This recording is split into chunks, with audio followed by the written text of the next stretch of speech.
All right, I am in Qatar right now, and there's way more people around me than ever there ever is, and maybe you'll see it, maybe not. But I want to talk right now about what what you think matters and what really doesn't. Like I talked about it earlier today in the video I just released, but in the grand scheme of things, nothing really matters when it comes to following your dreams or doing what other people tell you or the advice of others or what you think is going to work and what isn't. I think what truly matters is where do you see yourself a couple years from now? And what is the real stuff that's going to take you there, right? For me, I know staying focused is the main thing, being consistent, and being disciplined, right? Those are all really good things. But what I mean by that is, what are the traits you want to have in 10 years? What are the things you want to have accomplished in 10 years?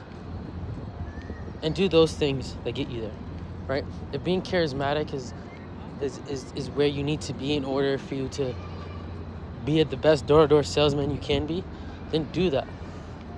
If exploring the world to expand on your creativity to become a better artist, whether it's with music, drawing, genuine art, painting, creating something, then do that, right? Do whatever it is that's genuinely, and when I say genuinely, I mean genuinely gonna take you there. And have no damn care about what people say or think. And I mean that like through in and throughout. Because if you care about what others say and what other people think and the advice people give you that don't matter, you're not gonna do what you wanna do. And I just realize that more and more as I start to live life for me, right? I know going to where I'm at right now, to these places, help me, stay focused. Help me get out of all the noise that's around me, right?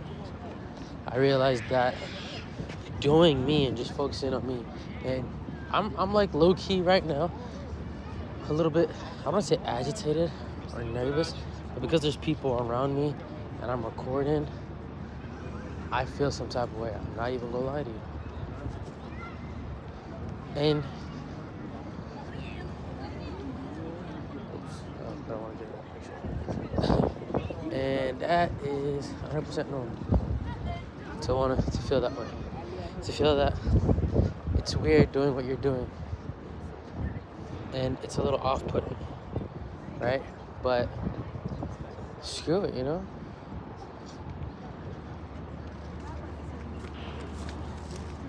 Just do you, and slowly you'll get better. Like, I'm gonna tell you what just happened to me. I was praying. So this place here, they have a masjid, which is basically a mosque, which is basically like a church almost, right? And as I was praying, let me pass these guys.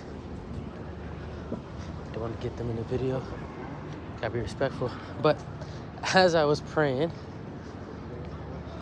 as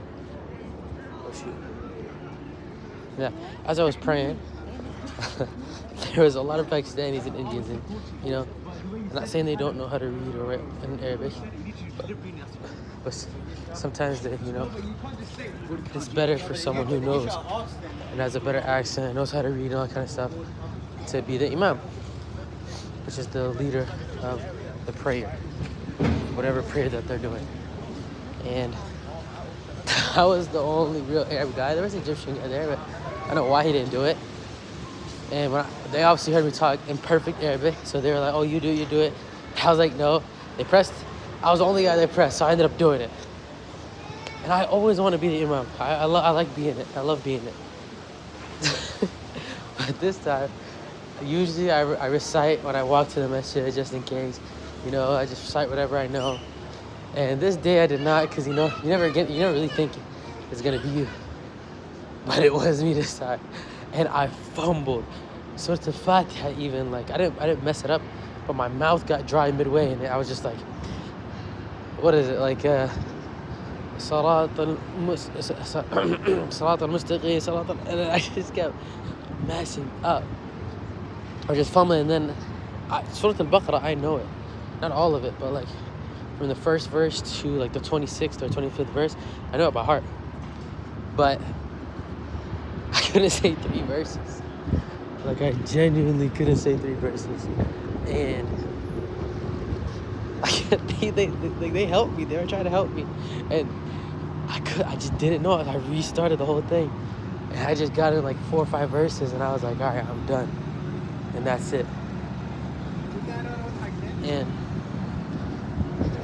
the second rak'ah, which is the second time you recite this for Isha prayer, I went back to continue, right? But the shortest surah, there's out there 3 lines, 3 verses. And I look, he needed that. I almost laughed in the prayer because of how funny it was. I apologized after. I was like, sorry guys, I got nervous. One guy laughed, one guy was like, oh, it's fine. The other one just kept staring at me like a weirdo.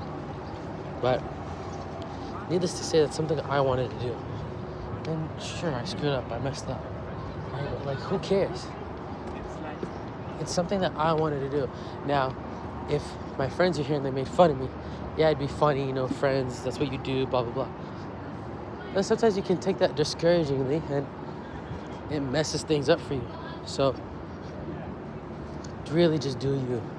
Like, I laughed at myself of how much I fumbled or, like, messed up. And then I just realized, like, who cares? Like, it's gonna happen. And it just reminded me of, like, doing door-to-door sales. I had a similar moment to something like that, right? But end of the day, just do you. Like, I'm gonna do what Jamal wants to do, and I'm gonna get to the goals that Jamal wants to achieve. And Jamal's gonna fumble. Jamal's gonna mess up. Jamal is not gonna succeed right away. Jamal's gonna mess up a lot, but it's okay. I was just watching Steve Bernard, I don't know, I can forget his last name, but the Diver CEO, and he was just saying what he focuses on is, in his business, is who can fail the most. Every week they do who tried things the most, who experimented the most and failed at it, but who just tried different things. And I really like that idea. It's just like, fail so much and don't worry. Like, it just reminded me of just like post, bro. Don't wait to post. Don't slow down. Don't be worried about what people say, you know? And I'm gonna title this video, You're Not Being You. And then maybe something else, or just leave it at that. Because you're really not when you're worried about others and you end up people pleasing, you know, trying to fit in or trying to be something that you're not, or something that you don't want to be.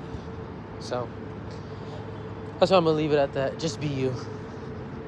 Don't let anyone get in your head except for you, and only in your head to become better and to give yourself, you know, some grace and not to hate on yourself. Right?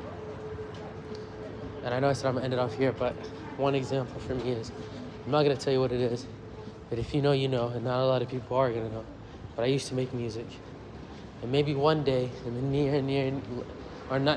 the late future, I'll show it, and I'll show you how I started making music. It was the worst thing ever. Like, there's a video of Ed Sheeran showing how he used to sing versus now, and it's like way worse. And I still can't sing, but I got better at using auto-tune. I got better at using my voice when I practiced a lot, when I got it to a certain point. So, and no one, everyone lied to me. He said it was good. They liked it, but I didn't get plays. I didn't get listens. But then, when I just kept doing me, kept experimenting, kept messing up, and kept growing and collaborating, I legit was really close. I performed my first show. Everyone was so crap. Not to hate on anybody, but everybody on that set was genuinely crap. And when I got on stage with no mic, keep in mind, the guy who brought his mic took it away. I ended up being like having the whole crowd there like jumping, like legit, genuinely jumping up and down. So I want you guys to take that away and feel like, dang, like what I mean, I'm very bad. Like I was like so trash, like never on key at all, and I'm still not. But before I quit, I was better. So that's all I just want to leave you with is live yours, don't live anybody else's.